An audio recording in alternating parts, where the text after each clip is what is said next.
What's up, everybody? Dara here again. Yeah, this is kind of showing you guys what the secondary field is looking like as of late.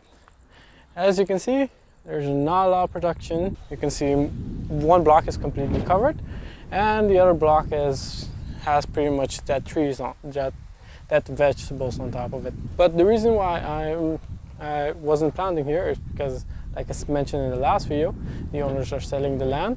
As of late, we got approval from the bank, so probably we are getting the land, we are buying the land as of late. What does this mean? That we can make a greenhouse. So I'm busy putting down the posts. So these are galvanized pipes that we are using as the ground posts. We will put a smaller top rail fencing, galvanized also, that will be fitting on top of this, and we will be bolting it onto this pipe. So this will be pretty much our foundation, and it will be holding down the greenhouse. So as we made it once already in the past, but we used insect net as the main barrier for the shade, but it didn't work out that well. But right now we are going to be using shade cloth. This is going to be a 30% shade cloth. In this greenhouse, I'll be planting primary tomatoes. So I have some few plum tomatoes that I'm going to be planting, and some kale, and hopefully some peppers too, if it goes well.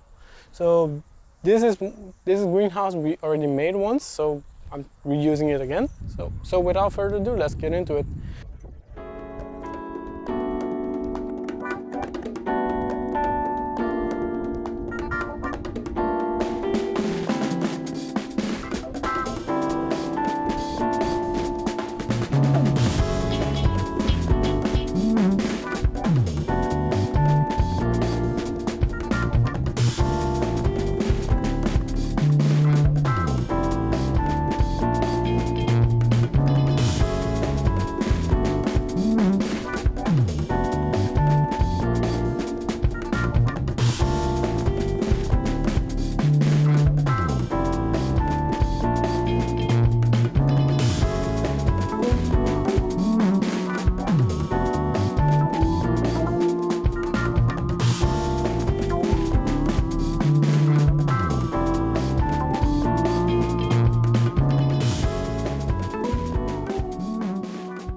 This greenhouse covers over 4 beds, so 4 beds. I just counted from the end, so I counted from the end to this point, where it's going to be the 4th bed.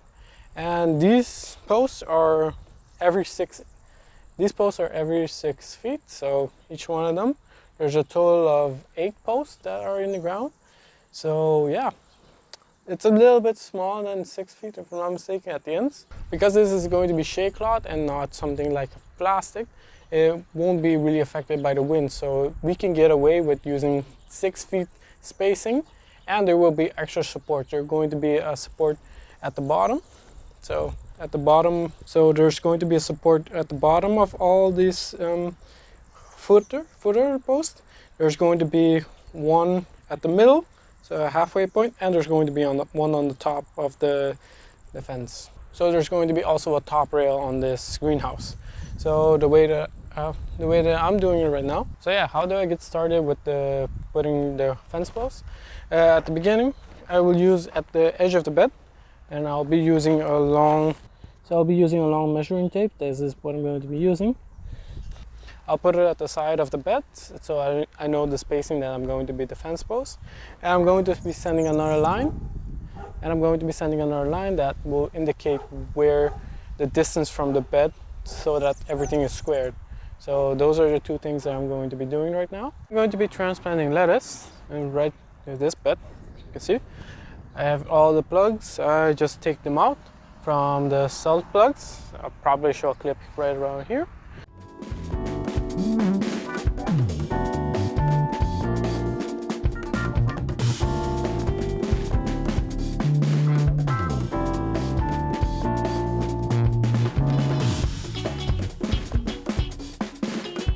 But the last video, I transplanted this lettuce into the bed. Now right next to it is the bed of lettuce I just harvested. So right next to it is the bed of lettuce I just harvested a few days ago. So I'll be transplanting this, and yeah, Let's go.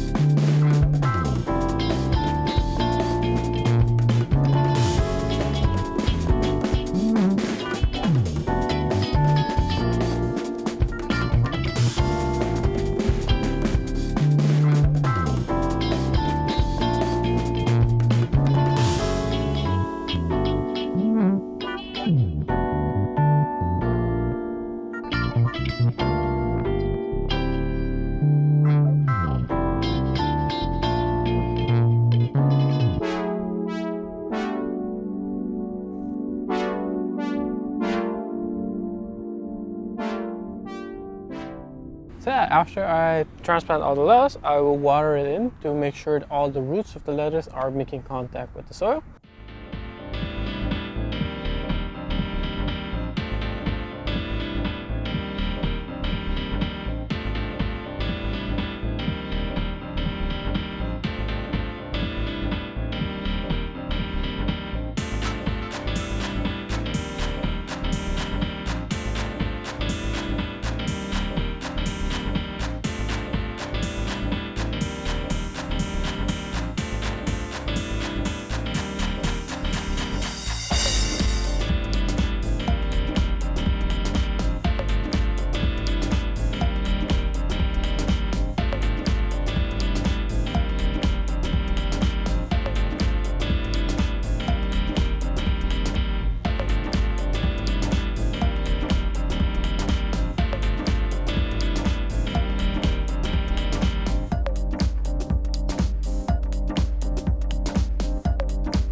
This is the kind of result of what transplanting lettuce is. So I finished by just putting an insect net on top of it, so you can see all the lettuce inside. What I use the PVC pipes that I bend in myself. They're pretty cheap here, and that's why the reason why I'm using it, not electrical conduit, because yeah, it's cheaper. It's like 2 florins, and I can make 2 florins. I can make 2 of these hoops. This type of growing is called low tunnel, so you can see it's low to the ground. It's a cheaper way to get into something like lettuce or something that, or a crop that needs to be protected. So if you want to start doing this, it's pretty cheap doing it. This is just transplanted today. The one back there is the one last week I transplanted. And if I pan over, this is a lettuce bed that's going to be harvested in about 2 weeks. On this block, it's mostly lettuce production because I am just starting back with the secondary plot, as I mentioned in the first part of this video. So yeah, it's really interesting starting it up again. I just wanted to show you guys the lettuce production and a little bit of the greenhouse, and I show you a little bit of the greenhouse, how it's been going. That project is going to be really fun and really fun to make. And yeah. So yeah, quickly before this video ends, I want to talk a little bit about the course. The course is confirmed, so everything is confirmed now. It is going to be taking place at Santa Rosa. The date is the 10th of March. So like I mentioned in the previous video, the course is going to be in 2 parts. It's going to be crop planning and also a part of market gardening, explaining a little bit what these topics are. So crop planning is based on what are you going to grow. So it defines the different categories like greens, roots, and other seasonal crops. I'll be talking about those. I'm going to be also talking how to be producing those crops year round, how to schedule them for you to have constant production and make sure that you don't have overproduction in your systems. This is fundamental for any growers that want to produce year round. So that's the basis of crop planning, how to plant and what kind of plants they are, how to plant throughout the years. That's pretty much what crop planning is. Marketing gardening is pretty much what I'm making already YouTube videos of, that I'm posting on YouTube. But mostly on YouTube, I can't really go in depth into specific details on the farm, because most of the topics are very detailed and you have to really have time to explain this. In this course, you will get all the details and all the information of the basics of market gardening. I will lay it out as clearly as possible in that, but I will also going through irrigation, season extension, and other nursery equipments and other more global details of market gardening. So yeah, that's kind of the course and how it's going to be laid out. Just a reminder, the course is going to be taking place at Santa Rosa.